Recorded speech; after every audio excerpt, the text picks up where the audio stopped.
নুহাশপল্লীর গাছগুলোর যেই যত্ন সেই যত্ন হচ্ছে, বরং নুহাশপল্লীতে যে গাছগুলো ছিল 2012 সালে, 12 বছর পর আজকে 2024 সালে আমি এটা বলতে পারি যে যে গাছ ছিল সেগুলো তো আছেই, এছাড়াও আরও কিছু গাছ যেগুলো আমরা বলি যে আসলে একটু দুর্লভ, আরও বেশ কিছু দুর্লভ গাছ আমরা যখন নুহাশপল্লীর আমরা যারা কর্মীরা আছি যখন যেখানে আমরা দুর্লভ গাছ পাই সেই দুর্লভ গাছ আমরা সংগ্রহ করি এবং নুহাশপল্লীতে সেটার একটা স্থাপন করি। মূলত গাছ নুহাশপল্লী, মানে নুহাশপল্লীর পরিচয় আসলে গাছের কারণে। হ্যাঁ, কিছু কিছু জায়গা একটু অযত্ন আছে, যেমন যদি বলি যে নুহাশপল্লীর একটা শুটিং সেট ছিল, শুটিং ফ্লোর, ওই শুটিং ফ্লোরটা একদম অযত্নে পড়ে আছে। কারণ বেশ অনেক বছর ধরে হুমায়ুন আহমেদ চলে যাওয়ার পর আমি অল্প কিছু কাজ করেছি। আমি নিজেই 2018-র পর আর কোনো শুটিংয়ের কাজ করিনি, তো যেহেতু শুটিংয়ের কাজ করিনি, শুটিং ফ্লোর তো আসলে শুটিংয়ের কাজেই ব্যবহৃত হয়, ওটা অযত্নে পড়ে আছে। আর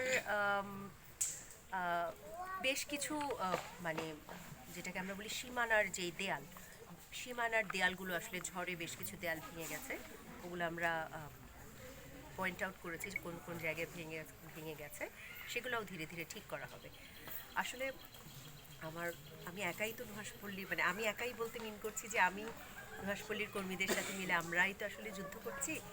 আমার বাচ্চা দুটো বড় হচ্ছে, ওদের পরীক্ষা, একজন ও লেভেল পরীক্ষা দিল এবার, আরেকজন ক্লাস 7-এ পড়ে, তো ওই জায়গাটাতেও আমাকে একটা খুব বড় সময় দিতে হয়।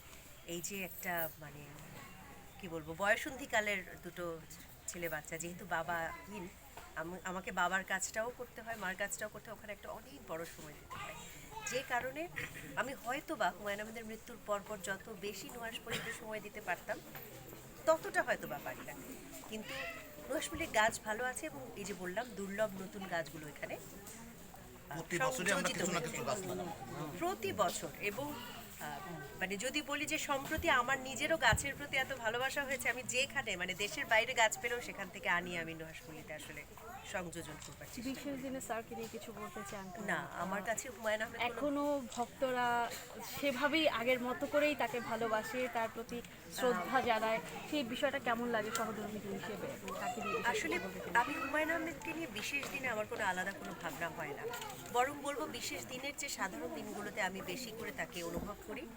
বিশেষ দিনটাতে আমার একটু একটু আসলে অসুবিধাই হয়, এই যে গরমের মধ্যে আপনাদের সাথে কথা বলছি, একটু আজকে আমি অসুস্থ, জ্বরে ভুগছিলাম, এর মধ্যেও কথা বলছি, এটা আসলে বিশেষ দিনের একটা কি বলবো একটা সুখের জ্বালা। কিন্তু আমি পরিবারে যখন ওনার, এখন তো ওরা বড় হয়েছে অনেকখানি ছায়া যখন দেখি বেশ বেশ কিছু ক্ষেত্রে, তখন আমি এই বিষয়টা খুব উপভোগ করি। আমাদের প্রশ্ন ছিল, আর পরবর্তী যে প্রশ্নটা সেটা আজকের জন্য আসলে খুবই অপ্রাসঙ্গিক, সেজন্য এই প্রশ্নটার উত্তর আমি এখন দেবো না। আপনি আলাদাভাবে আমাকে এই প্রশ্ন করেন, আমি পুরো উত্তর দেবো, কোনো অসুবিধা নেই। ধন্যবাদ আপু, আপনাকে ধন্যবাদ। এটা কার?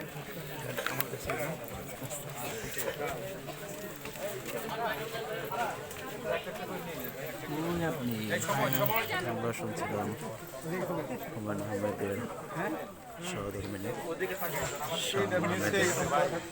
বক্তব্য। আসলে জন্মদিন উপলক্ষে এখানকার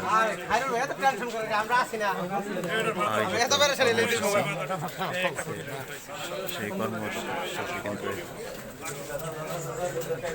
এখন শেষ হয়ে গেছে।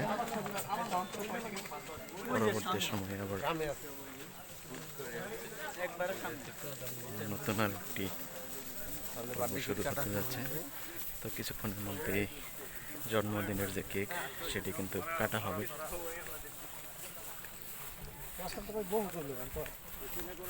পাইলাম না কিছু ভাই, পাইলাম না। তো অসংখ্য সাংবাদিক কিন্তু আজকে এখানে উপস্থিত হয়েছে।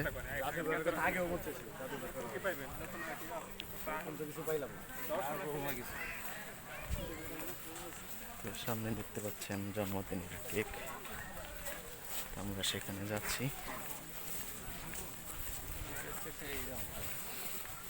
কেক কাটা হবে।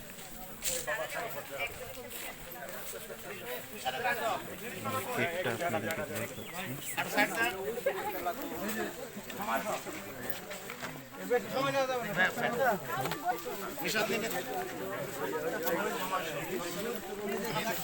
থাকবেন।